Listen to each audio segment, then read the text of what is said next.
Thanks for tuning in. Gonna do some quick tips on changing oil on an L5P for non-mechanics like myself.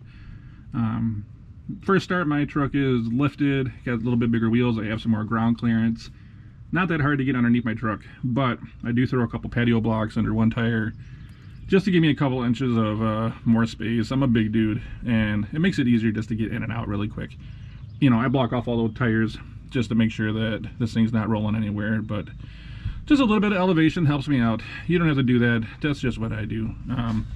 Oil wise, I stick to pretty much what, you know, the book recommends, a manual. Something goes wrong with the engine, I only got like 50,000 miles on it. I don't want to be arguing with the dealer about I didn't do what the manual said, and they try to find ways to like wiggle out of paying the damn claim. So stick with what the book recommends. That's the filter with the part number. That's OEM. Filter wrench, just in case whoever did it last decided to reef the hell on it, and you know, which a lot of people do.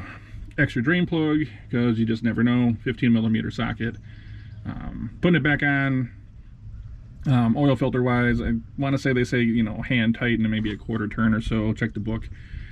Seeing dudes on YouTube just wrenching the hell out of those things. I'm like, man, I was always taught not to do that.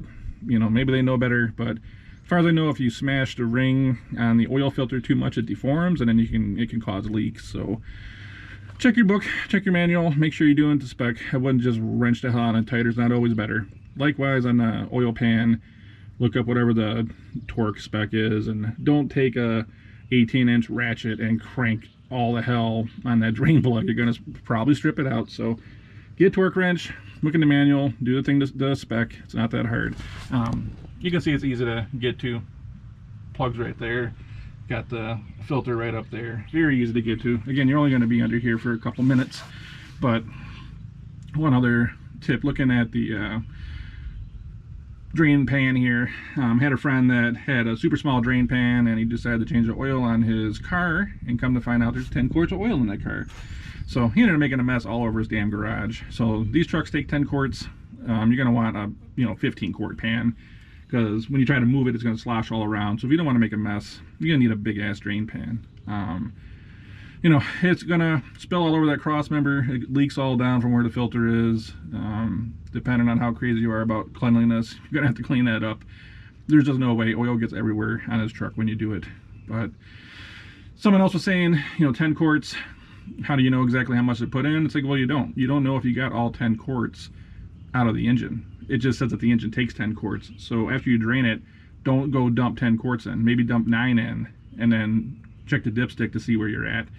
Another thing you can do as you go, or when you're done, you can take this oil pan, it's got a spout on it, you can pour it back into the bottles, and it'll give you an idea of how much oil you actually got out of the engine. Whether you didn't get all the oil out, or maybe your engine was burning oil or losing oil, it does give you an idea of how much actually came out of the engine versus, just dumping it into a big container somewhere and not really caring. Just one way that you can kind of keep an eye on how much oil came out of the truck. But it's about all I got for this one. Make sure you hit follow, or actually subscribe around YouTube here.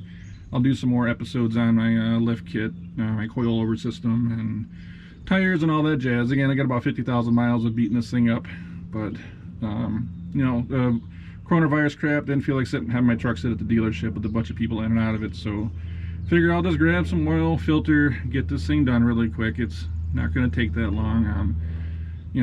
The hot or cold thing, some people will heat the truck up and let it drain.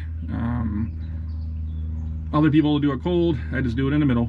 I let it warm up a little bit, and then maybe even let it cool down, but still enough to get it warmed where the viscosity is a little bit lower, but not where it's so hot that it's coming out like a fireball. I know some people don't like heating them up because they say it suspends all the stuff in the top, but either way, if it's cold, it's sitting in the bottom, but it's thick. So, I mean, somewhere in the middle is what I do. Just get it a little bit warm, and hopefully it thins it up enough to let the bad stuff drain from the top, and then it's a little bit easier to drain. But that's about all I got. Make sure you hit subscribe, and then I'm going to catch you on the next one.